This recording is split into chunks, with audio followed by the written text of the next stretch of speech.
If you think a person's value is shown by finances, you are missing the point. My parent did not leave me money. Instead, they left me difficult tasks to handle. They put control of our funds in the hands of the person who caused our issues. Many would think this is wrong, but now that the agreements are made, I see the real problem is not the person who caused trouble, but the person who set up the process. The reading of the will took place in a room that felt like a meat locker, all cold marble and the clinical scent of expensive floor wax. My brother paced the perimeter like a caged animal, his face a mask of sweating indignation, while our family lawyer stared at his desk as if it were an open grave. We were expecting the standard distribution of a lifetime's worth of greed, but the silence following the final paragraph was loud enough to shatter glass. My father had bypassed his own blood to name Marcus Vance, a man who had spent 10 years behind bars for robbing our family home, as the sole executor and primary beneficiary. Marcus sat in the corner. His clothes fit him well from his many years of outdoor work. He did not look like someone who had received a large amount of money recently. He looked like a man who had finally received a payment that had been saved up for a long time. While my brother discussed problems with the way things were done and poor decisions, Marcus looked at me. His expression was calm and hard to read. He reached into his pocket and took out a worn envelope. He put it on the table. The lawyers tried to intervene, but the air in the room had already turned toxic, with the scent of a secret coming up for air. I picked up the envelope, my fingers trembling, as the high-contrast light of the office caught the jagged edge of the seal. Inside was a letter dated 2 days before the infamous robbery that had supposedly bankrupted our father and sent Marcus to a maximum security cell. The handwriting was unmistakably my father's. Precise, cold, and entirely devoid of the warmth a parent usually reserves for their children. Marcus got a letter about money worries and vendor needs. His father proposed a meeting, a large insurance claim, and someone delaying their plans for a deal. Marcus was not the main person at the meeting, yet he agreed to take charge, so our business could continue. The meeting was a planned talk, and Marcus's future was traded for money with someone who cared more about looking good than others' welfare. I looked up from what I was reading. The low light made Marcus's expression seem intense. My brother was still talking about getting help from officials, not knowing that the person he wanted them to find was the only thing stopping him from having nowhere to live. Marcus stood up, taller than anyone else, and leaned over the table toward me. He spoke softly, but his message was very direct and silenced my brother's loud complaints. Marcus shared that the agreement in the will concerned the full operation of our family business. He had waited to guide and could now adjust according to the plan he had developed over time. We left the building for a pleasant afternoon, with light rain that refreshed us but did not hinder our observations. My colleague immediately began planning and thinking about how to get the support he felt was needed. He focused only on the project's value and not on the facts or the person. I listened and realized for the first time that the helpful people on my team could be more challenging than the external issues we faced. That evening, I was at my desk working on paperwork and found a second message tucked away in my drawer, addressed to me, written quickly by someone feeling ill. They explained they felt regret about a choice, but decided to ask Marcus for help because they thought Marcus would manage the situation better than their own relatives. This seemed like an unfortunate last communication that left me thinking about the matter. The office floor made noise near the door, and I knew Marcus was still in the building before he came in. He entered the room without a knock, which felt out of place in the nice office. He sat without asking in the big chair that everyone respected. He looked at me like he felt sorry for me, and also disliked me, waiting to see if I would talk about the project or if I would leave like my coworker. Marcus proposed two options. One was to not share all details with the leaders. The other was to look over the papers and move forward with the sale. Being open could cause money problems and hurt the team's standing, but it would lead to a conclusion. Focusing on the money meant continuing a method like his father used. I walked to the window, observing the sight lights against the dark sky, revealing the shapes of the trees. The decision was not just about finances. It was about working in a building with a past of equipment issues and team disagreements. My colleagues' words echoed in my mind. It is needed. It is needed. But another's silence was more impactful. I turned back to the person whose actions impacted my father's project, the individual from my past, and saw the access cards in his hand. The clock on the mantel ticked with a heavy metallic thud. Each second marking a change in my life. Marcus stood up to leave, giving me one last look that felt like a challenge to my very being. He didn't need to say anything else. The situation had become very complicated, leaving me with no clear path forward. As he closed the door, the sound of the latch clicking into place sounded like a door shutting. Only this time, I was the one left behind. I spent the rest of the night reviewing the documents. The writing became less distinct as I grasped my father's genuine reasons for his tough choices. He had safeguarded the company, upheld our lifestyle, and upheld our standing. However, this came at a significant personal price and affected another person greatly. My brother contacted me repeatedly, his messages becoming more insistent and full of strong feelings about the one he blamed. I did not respond, instead observing the morning light spread across the room. By morning, the decision was no longer about the estate. It was about the reflection I would have to see in the mirror for the next 40 years.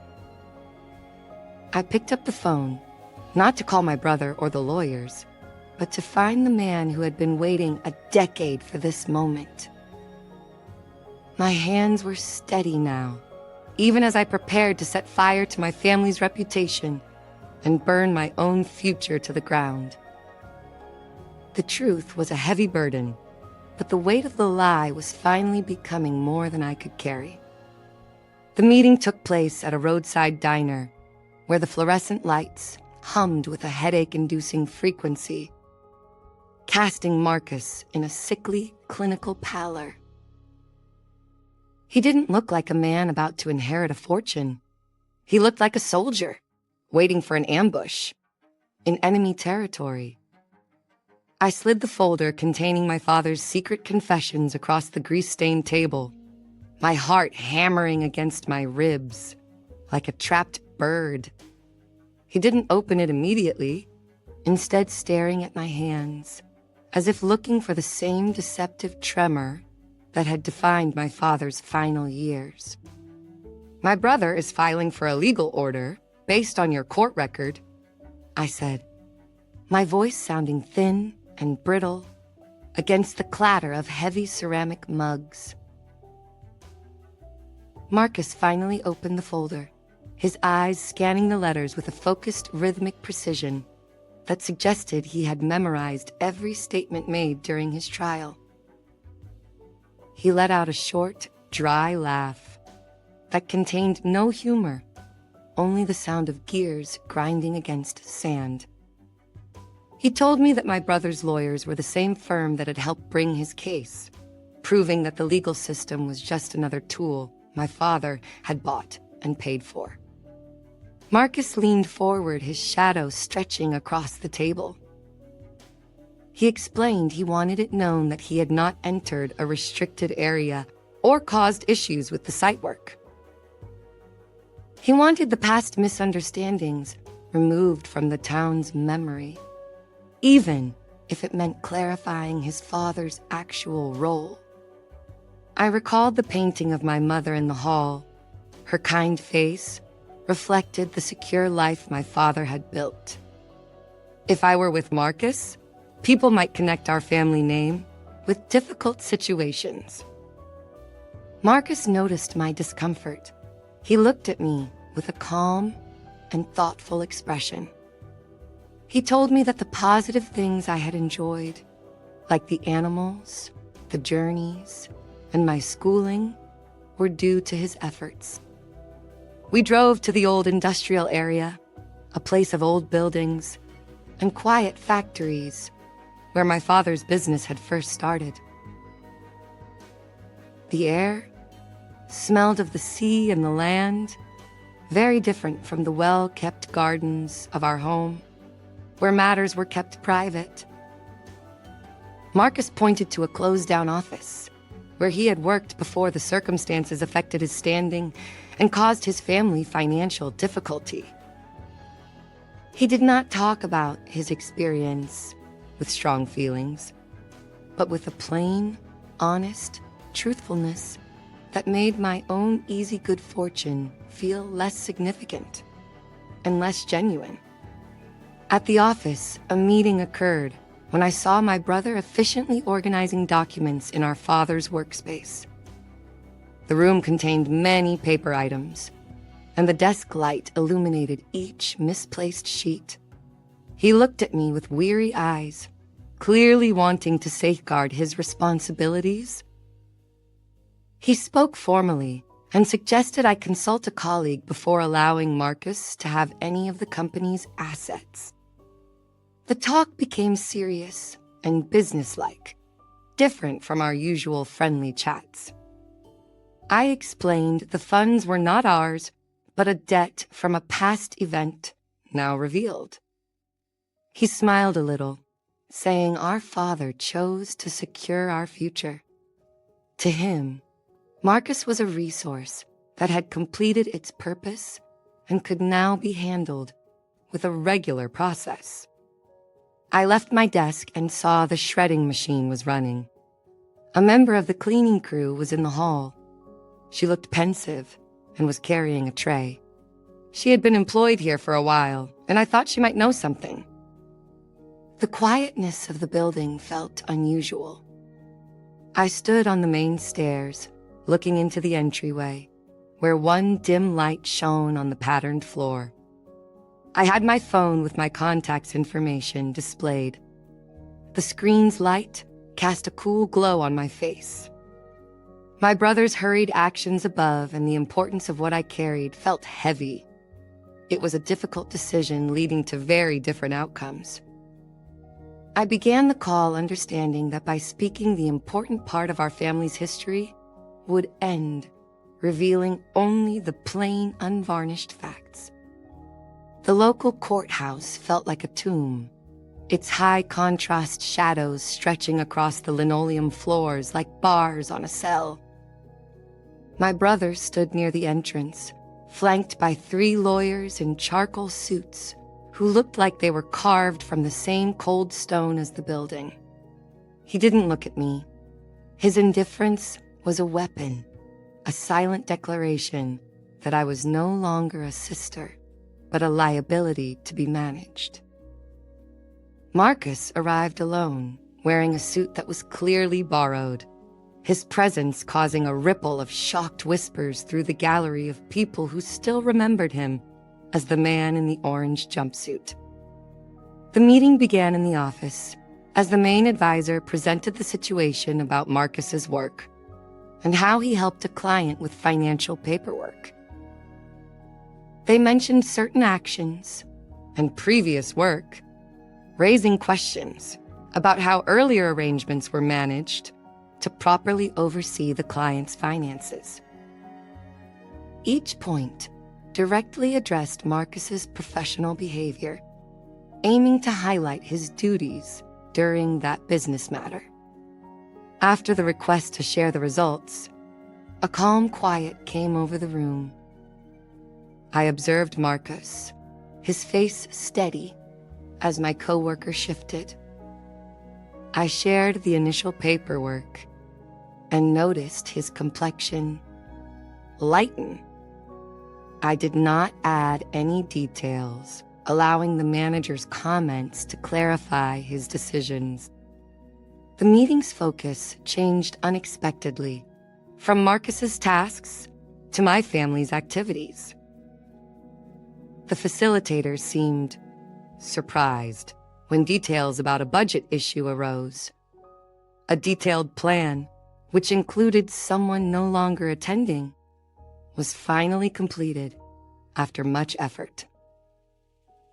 Those who had previously questioned Marcus's approach were now quiet and thoughtful, trying to connect the idea of him as a parent with his skill as a planner.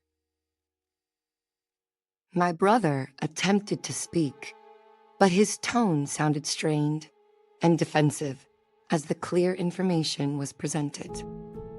The sky above the city looked gray, creating a serious mood for the end of an era. Marcus met me at the courthouse, and the wind blew his coat around him like a restless whisper. He did not thank me, and I did not expect thanks. We were connected by a challenging situation that neither of us caused but both had to handle. He said he was immediately selling the property and the company. He was selling everything to start a fund for people who were wrongly accused, leaving no money for family members. Returning to the office felt like entering a quiet space, the scattered papers on a desk in the hallway reflecting the current situation at work. My colleague was in his workspace, surrounded by project files, and the silence of a project that was no longer his.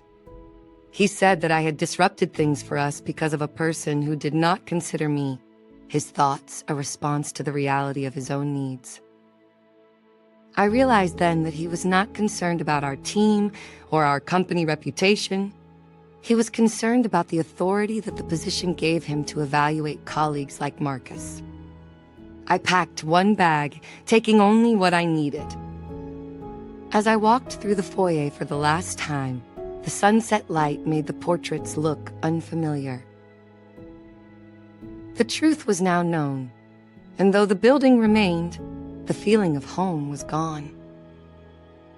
I left the keys on the marble table, near where Marcus had left his envelope. The final chapter of the inheritance was reported in the local news, a divisive event that sparked discussion about who was at fault. Some thought I was helpful for pursuing resolution, while others considered me disloyal for disregarding family values. Marcus left the public view, a quiet observer who found his rest after resolving past issues.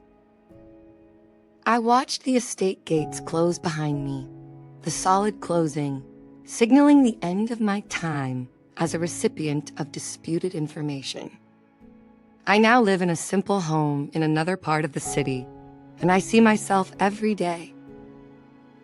My brother or sister is dealing with a long court case and has money problems and emotional pain. They struggle to accept a life where they are not the center of attention. What happened with the person who broke the rules and damaged the property reminds us about right and wrong. It shows that sometimes to get past problems, you must give up past advantages. I lost a lot of money, broke connections with my family, and missed chances. But for the first time, I am not part of someone else's dishonest scheme. Would you compromise your values if it meant losing your current projects? Would you keep the resources to protect the team's progress, or reroute them to help another department succeed?